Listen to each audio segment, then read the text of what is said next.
Inatismo. Um dos principais filósofos a defender a ideia de conhecimento inato foi Platão.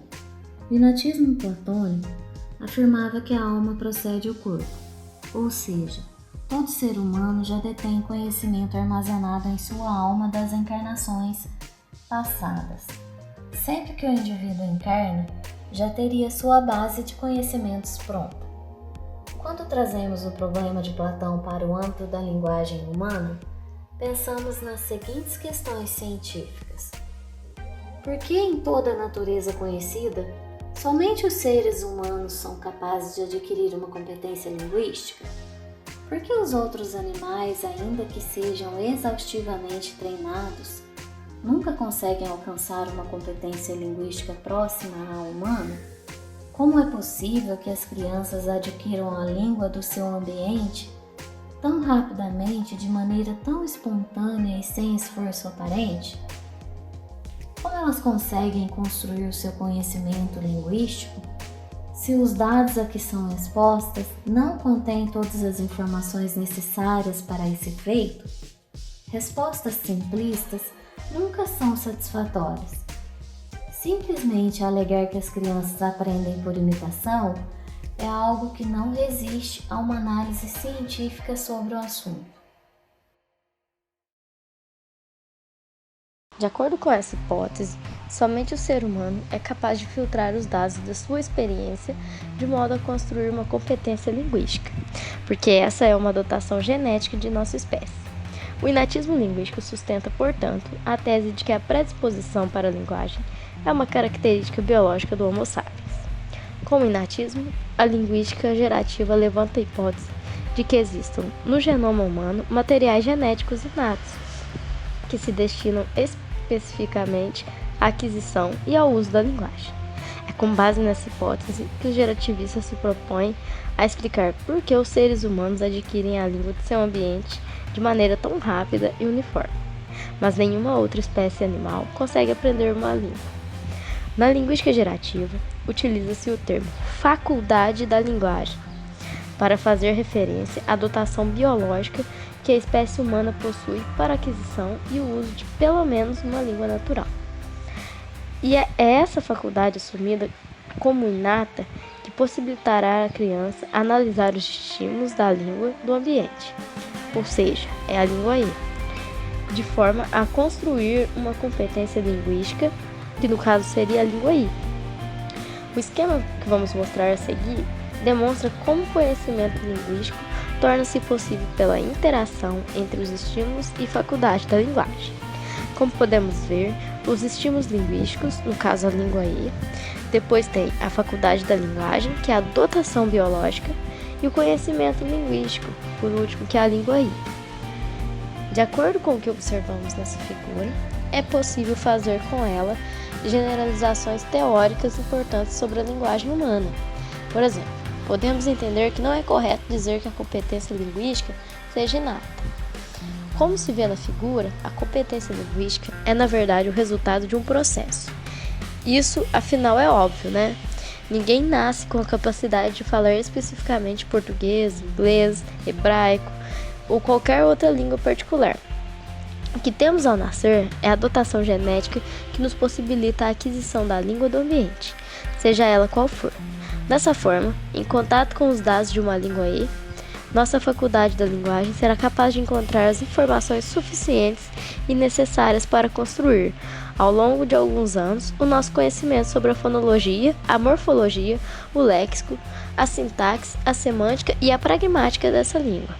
Se a língua do ambiente é o português, então a faculdade da linguagem irá construir uma competência com base nos estímulos linguísticos do português. Se a língua do ambiente é o inglês, então uma competência sobre essa língua será construída. E assim por diante.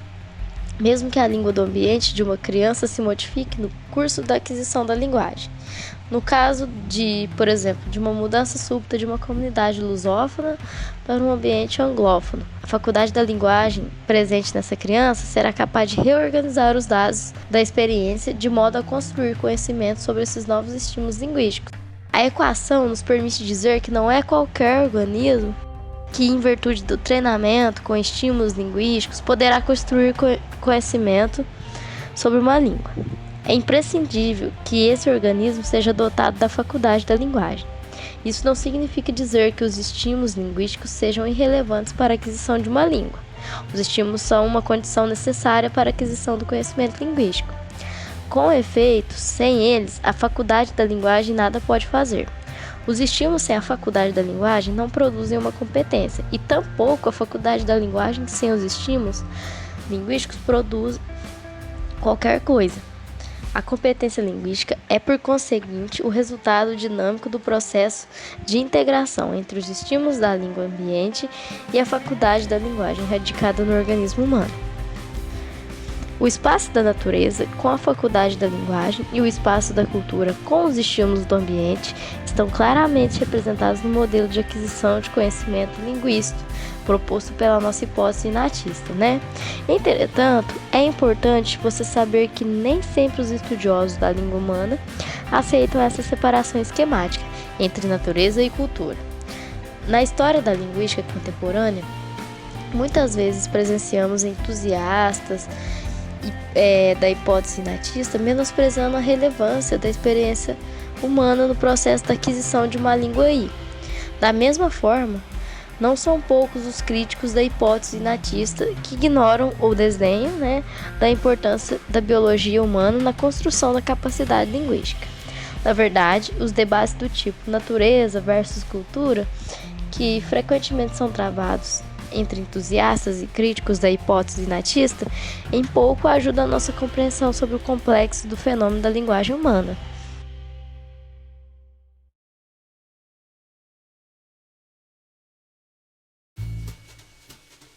O inatismo linguístico formulado por Chomsky no século XX deve ser considerado uma hipótese forte sobre a faculdade da linguagem. De acordo com essa hipótese forte, todas as informações cognitivas necessárias para transformar os dados dos estímulos da língua do ambiente em conhecimento linguístico na mente de uma criança estariam em alguma medida pré-especificadas e detalhadas no código genético da espécie humana. Dessa forma, um bebê humano será capaz de identificar, por exemplo, as regras tácitas que governam as relações anafóricas numa frase porque, segundo a hipótese inatista forte, há um princípio linguístico geneticamente determinado que especifica na biologia desse bebê algo como uma anáfora deve ser ligada a um referente fora do seu domínio. Dizemos que a hipótese inatista de Chomsky é forte porque inúmeros detalhes da competência linguística dos falantes de uma língua natural seriam resultante de especificações genéticas inscritas no genoma do Homo sapiens.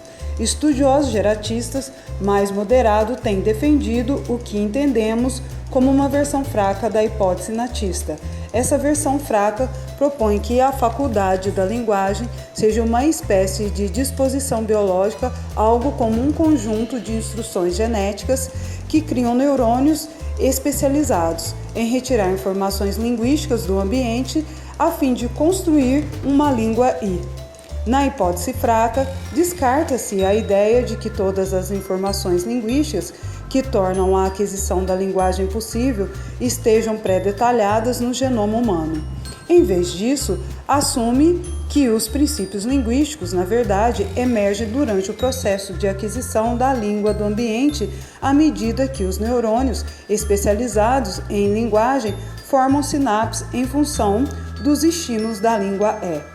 Nesse sentido, para que o conhecimento linguístico possa emergir nos seres humanos, o mínimo suficiente necessário é que os neurônios da linguagem sejam capazes de identificar e interpretar todos os detalhes da informação linguística a que a criança é exposta. Para tanto, basta que os neurônios tenham hipersensibilidade à informação linguística, sendo capazes, portanto, de aprender com o sinal linguístico disponível no ambiente. Por exemplo, de acordo com o inatismo fraco, os princípios de ligação seriam criados com a experiência da criança, à medida que seu LED conseguisse identificar o fato que anáforas são ligadas a um referente fora da oração em que se encontram, enquanto reflexivos ligam-se a um referente na mesma oração em que se inserem.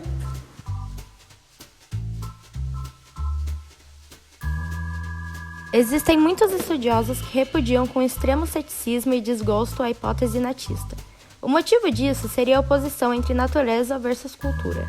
O filósofo americano Hilary Putnam argumenta e ridiculariza contra a hipótese natista, dando de resposta a Chomsky que a universidade e rapidez da aquisição da língua do ambiente pela criança não tem nada a ver com supostas predisposições inatas para um tipo de comportamento. Um de seus argumentos dados foi pegar a Coca-Cola como exemplo e dizer que esta é um produto que existe em praticamente todas as culturas. Putnam dizia que onde houver humanos haverá linguagem, e então também haverá Coca-Cola. Ele compara a ideia de haver uma dotação inata para a linguagem por ela ser universal com haver uma dotação inata para consumir Coca-Cola, que também seria considerado como um comportamento humano universal, sendo um tão absurdo quanto o outro. Entretanto, podia-se dizer que, na verdade, Putnam possuía pseudo-argumentos. Eram geralmente sofismas, ou seja, seus pensamentos eram lógicos, mas possuíam fundamentos contraditórios com a intenção de enganar. Sendo assim, podemos ignorar críticas como as de Putnam.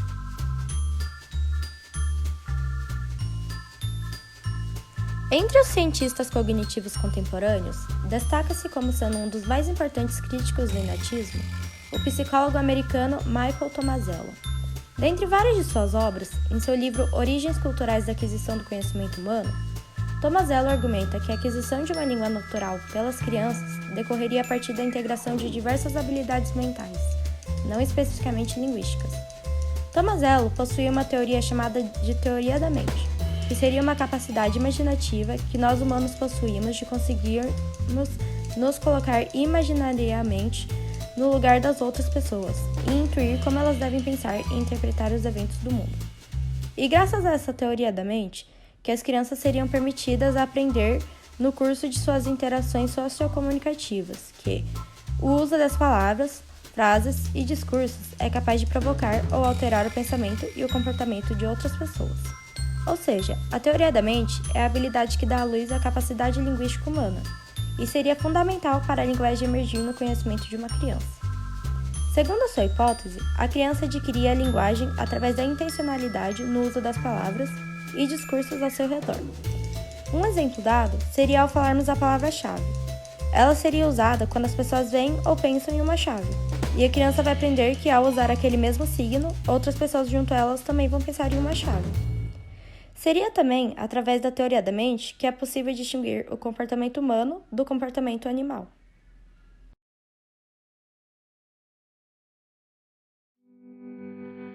É uma outra alternativa à hipótese natista. Se trata de uma teoria sobre a mente humana, segundo a qual a aquisição e o uso de conhecimentos, como por exemplo a competência linguística, decorrem exclusivamente da formação de padrões de comportamento ao longo da experiência de um indivíduo. Porque os neurônios responsáveis pelo comportamento humano não possuem nenhuma especificação prévia sobre os tipos de sinapses que devem fazer no curso da formação do cérebro de uma pessoa. Por isso, podemos dizer que o conexionismo descarta o inatismo e a modularidade da mente. Para os estudiosos do conexionismo, a cognição humana é resultante do aprendizado pela experiência, no processo de tentativa e erro regulado pelos estímulos ambientais, ou seja, os comportamentos como a visão e a locomoção só são constituídos pelo cérebro após detectar e interpretar por meio dos dados que o ambiente oferece. Os conexionistas afirmam que a cognição humana emerge das conexões entre os neurônios, mas não é dada previamente. O conexionismo vem alcançando relativo sucesso na inteligência artificial e nas ciências da computação. Muitos softwares conexionistas são capazes de criar sinapses entre neurônios artificiais, as chamadas redes neurais artificiais ou redes conexionistas. Essas redes vêm revelando capacidades de aprendizado através da experiência, mais ou menos como o cérebro humano é capaz de fazer. Essa rede não foi pré-programada para reconhecer ambientes, foi apenas instruída com noções básicas de geometria, como reta, curva e ângulo, e foi capaz de interpretar os estímulos do ambiente de modo a gerar conhecimento sobre ambientes domésticos. Se trata de uma experiência muito significativa, pois mostra que certos tipos de conhecimento podem emergir de conexões entre informações, dispensando a ideia de que um dado conhecimento tem de estar necessariamente disponível no organismo desde o início de sua experiência no mundo. Como vimos anteriormente, a hipótese de Tomazelo e a hipótese conexionista são as alternativas mais relevantes ao inatismo linguístico. No entanto, elas não podem ser consideradas radicalmente antinatistas. Se formos analisar a hipótese de Tomazelo, questionaríamos de onde vem a capacidade humana de adquirir uma teoria da mente, que seria possuir a racionalidade e a intencionalidade que nos distingue dos outros animais. Supostamente, a teoria da mente seria uma dotação natural de nossa espécie. Também não podemos dizer que o conexionismo é uma teoria antinatista. O modelo conexionista tem como objetivo modelar os processos cognitivos e psicológicos usando exemplos inspirados pela arquitetura do cérebro. No entanto, nessa programação estão pré-especificadas todas as informações que a rede precisa ter, ou seja, o desenvolvimento de novos comportamentos da rede inteligente pressupõe um programa de aprender.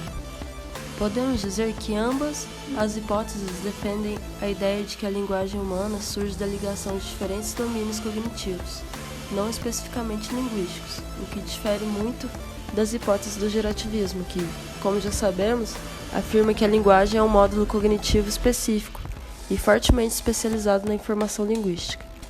Por isso, podemos dizer que o inatismo que Tomazelo e o conexionismo rejeitam é o inatismo da disposição natural específica para a linguagem, e não qualquer tipo de inatismo.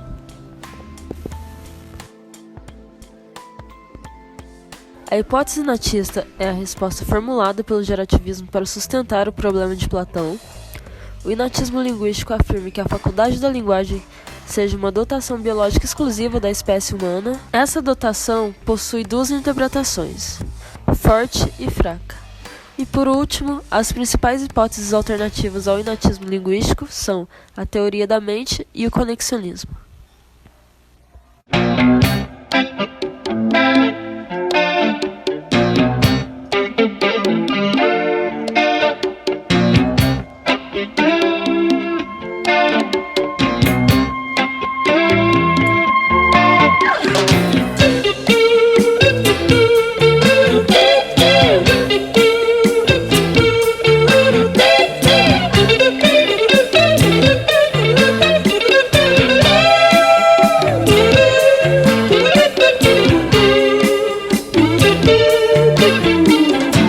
Não me amarra dinheiro não, mas formosura.